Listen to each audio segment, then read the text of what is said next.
Nilinaw naman po ng gobyerno na walang dapat na ipangamba ang mga may bagong sasakyan matapos simulan ngayon ang pagpapatupad ng bagong pulisiya ng LTO.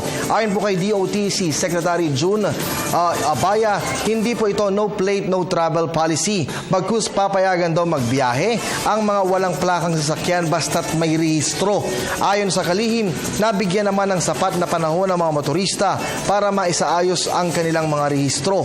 Sa panayam po, Pangulo sa kanyang pag-iikot sa Batangas Port, sinabi nito na ang bagong patakaran ay para sa mga umaabuso sa number coding.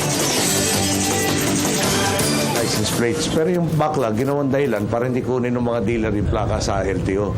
Pag hindi ginawa yung plaka, registered, no plate available ilalagay, exempted do sa ating, di ba, yung odd even na scheme.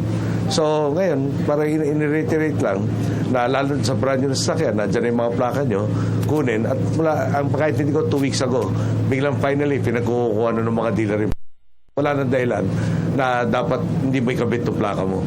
Siguro, kung lahat may sakripisyo doon sa ad-even, kasama ka rin naman dapat doon sa nagsasakripisyo. Well, just to clarify, it is not a no plate, no travel. It is a no registration, no travel. So, because we're just bringing back the enforcement of the law. The no unregistered vehicle should be plying our streets kung hindi registered.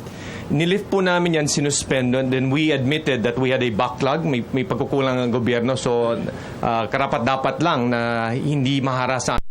Now that we have caught up, and we have talked about this policy for the last 6 months and warning and reiterating that this will come into force pretty soon. There has been more than enough pre-warning. We decided to do this because ang kadalasang punching bag ay LTO DOTC, hindi na naman nagpo-produce ng plate. But you've covered, our storage areas have been full. But for the last few days, human behavior has been modified. They have been getting their plates. So ang pakiusap ko na talagang kunin sa mga dealers at tingin ko may panahon naman ikabit yung mga plakang pong yan.